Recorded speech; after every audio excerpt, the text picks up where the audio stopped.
Dear student, class 7, subject science, chapter 3, fiber to fabric.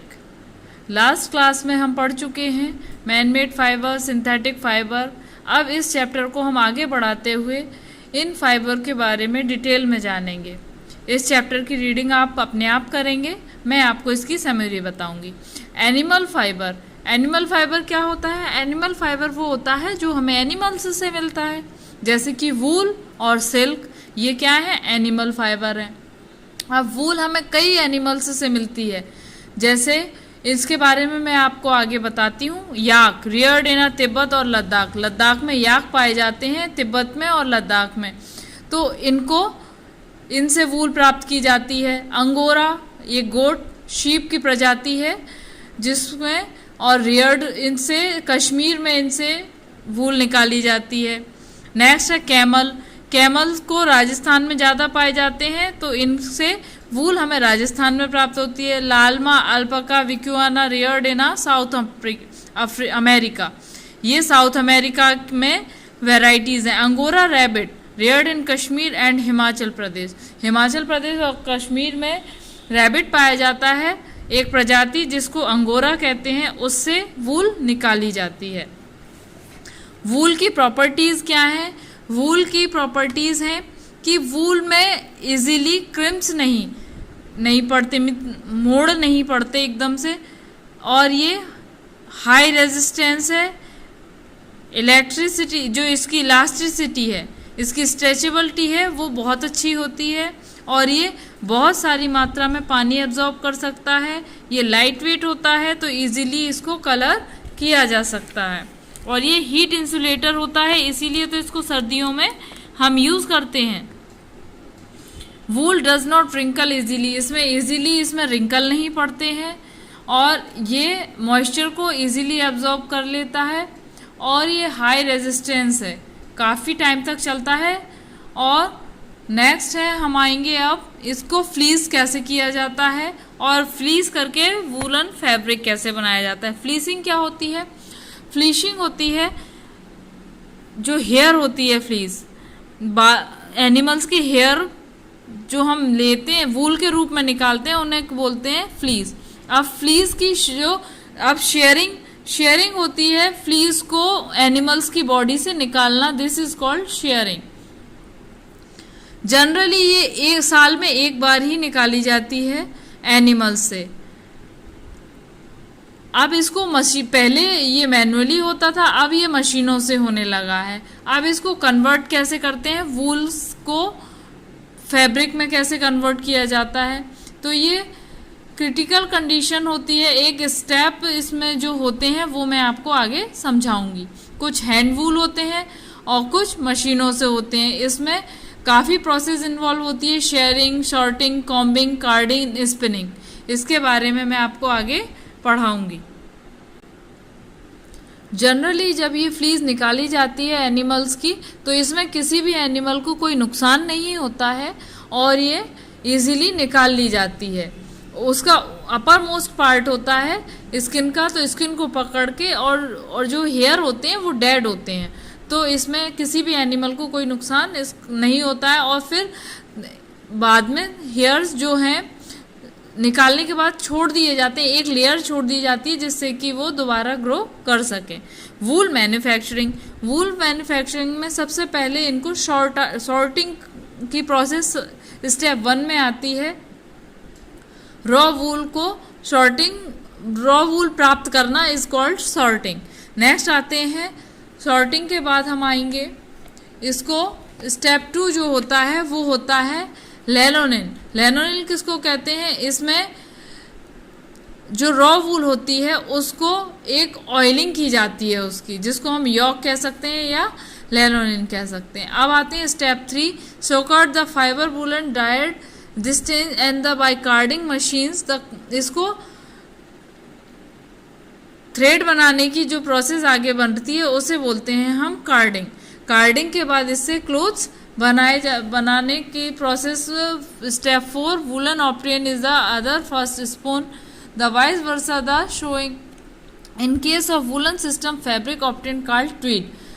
अब जब woollen को spun किया जाता है, मतलब बार बार घुमाया जाता है उसको, फिर डाई किया जाता है, उसके बाद जो फैब्रिक बनता है उसको कहा जाता है ट्वीड।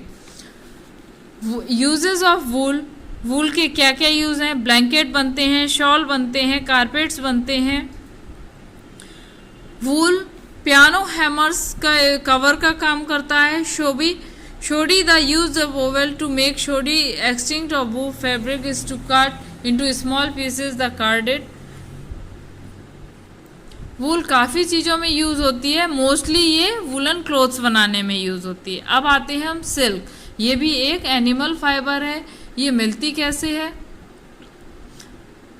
नेचर में हमें इंसेक्ट जो कोकून से प्राप्त होती है वूल। सिल्क में कोकून मलबरी सिल्क मोथ, जो मलबरी के प्लांट्स पर जो इंसेक्ट हो रहता है वो सिल्क प्रोडक्ट करता है।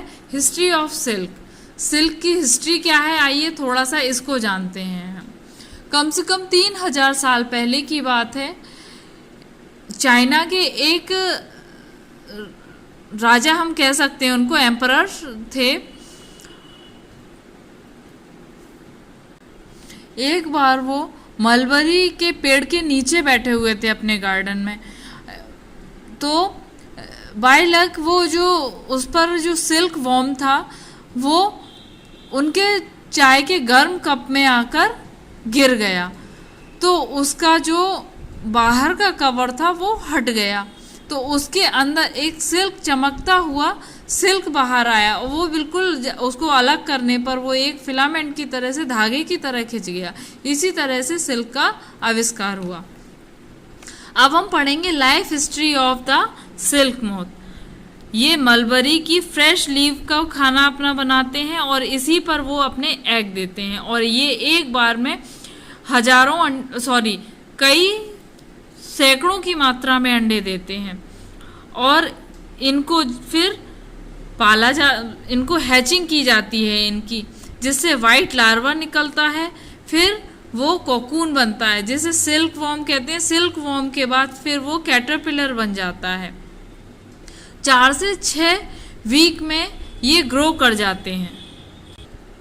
नेक्स्ट इनकी स्टेज होती है कैटरपिलर। कैटरपिलर के बाद इनकी आगे pupa, the first wave the next to hold in the swing head. इनको जब ये कोकून होते हैं, कैटरपिलर बनने से पहले कोकून के रूप में ही जब ये डेवलप होते हैं तभी इनको तोड़ लिया जाता है, इनसे सिल्क प्राप्त कर ली जाती है। अब नेक्स्ट हम पढ़ते हैं सेरीकल्चर। सिल्क वॉर्म को पालना और उनसे सिल्क प्राप्त करना ये कहलाता है सेरीकल्चर। सेरीकल्चर में यही होता है कि सिल्क वॉर्म को पालना, उनके एग्स को हेज करना, टाइम देना, और उसके बाद उनमें से सिल्क प्राप्त करना, ये सारी प्रोसेस हमारी सेरीकल्चर में आती है। 6 वीक लगते हैं हम सिल्क वॉर्म को एग से कोकून बनने में। अब आते हैं हम processing of silk fibre from the silk cocoon. Silk cocoon से सिल्क को प्राप्त करना। जब एक बार ये कोकून बन जाते हैं तो उसके बाद इनको उबलते हुए पानी में इन कोकून्स को डाल दिया जाता है, जिससे क्या होता है ये मर जाते हैं और इनका जो आउटर कवर है वो निकल जाता है, और इसके जो गमी सब्सटेंस हैं वो पानी में ही घुल जाते हैं, और फिर इनकी जो सिल्क निकल कर आती है, रॉ सिल्क हम उसको कह सकते हैं, जो फिलामेंट्स होते हैं वो निकल के आते हैं। उसके बाद इसको ब्रश किया जाता है, फिलामेंट को ब्रशिंग की जाती है। उसके बाद इन्हें एक साथ बांधा जाता है, एक रील का वो दिया जाता है। इस थ्रेड को हम कह सकते हैं raw silk. 48 individual silk fiber when each cocoon unwounded replace the another unlike threads another 5। अगर हम देखें तो 5500 कोकून को ज़रूरत होती है 1 किलो रॉ सिल्क बनाने में। अब इसके साथ साथ जो इनमें वर्कर्स काम कर रहे होते हैं उनके साथ हेल्थ प्रॉब्लम्स होती हैं कुछ, क्या, क्योंकि ये सिल्क वॉर्म जब बॉईल किए जाते हैं तो इनमें से जो गैसेस निकलती हैं उससे जो इनके साथ वर्कर्स काम कर रहे होते हैं उनको इससे एलर्जी या फिर हाथों में इनको स्किन डिसीज होने के भी चांसेस रहते हैं। जैसे कि आपकी बुक में दिया हुआ है कि सेरिकल्चर के वर्कर्स को जब वो बॉइलिंग वाटर में कोकून्स को डालते हैं तो जो वेपर से निकलती है वो जब उसमें जो वॉर्म्स मार दिए जाते हैं तो उनसे एक हार्मफुल प्रोडक्ट निकलकर बाहर आता है, जो जब वर्कर हाथ से उसको निकालते हैं तो उन्हें स्किन प्रॉब्लम्स हो जाती हैं। उसकी रेस्पिरेटरी प्रॉब्लम्स क्या होती हैं? रेस्पिरेटरी प्रॉब्लम्स होती हैं सांस से संबंधित बीमारी। और जब वो कोकून्स की जो एवेपरेशन जब यूज़ होती है सांस के अंदर जाती है वो, तो इससे अस्थमा और ब्रोंकाइटिस होने की प्रॉब्लम भी सिल्क इंडस्ट्री के वर्कर्स में देखने को मिलती है।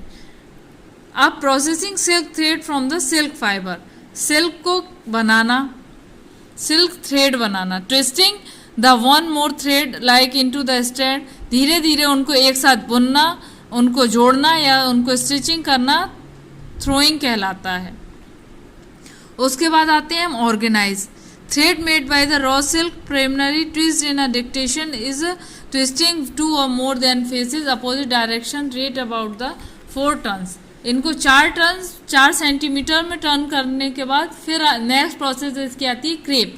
क्रेप होती है जब इनके सिल्क के धागों को एक साथ ऑर्गेनाइज किया जाता है और ये 16 से 32 सेंटीमीटर की लंबाई में बनते हैं, वो क्रेप कहलाती है। फिर आती है ट्राम। ट्राम उससे बड़ा 8 से 12 सेंटीमीटर में टर्न होता है। फिर थ्रो इन सिंगल। कुछ छोटे छोटे फाइबर्स भी होते हैं जो सिंगल्स कहलाते हैं। उसके बाद आते हैं वाइल्ड सिल्क। ये फॉरेस्ट में मिलता है, इन्हें डोमेस्टिकेट नहीं किया जाता, मीन्स इनको पाला नहीं जाता है। सबसे अच्छी ब्यूटीफुल और एक्सपेंसिव सिल्क होती है मूगा, जिसको बोला जाता है। ये केवल ब्रह्मपुत्र वैली में मिलती है मेनली, और ये सबसे एक्सपेंसिव होती है। यूजेस ऑफ सिल्क, सिल्क के यूज क्या होते हैं? Parachutes, bicycle tiger, bullet proof saris, इनको बनाने में सिल्क का ज़्यादा यूज़ होता है। अब इस चैप्टर को आप अपने घर पर रीड करेंगे, इसकी एक्सरसाइज फाइंड आउट करेंगे। Thank you.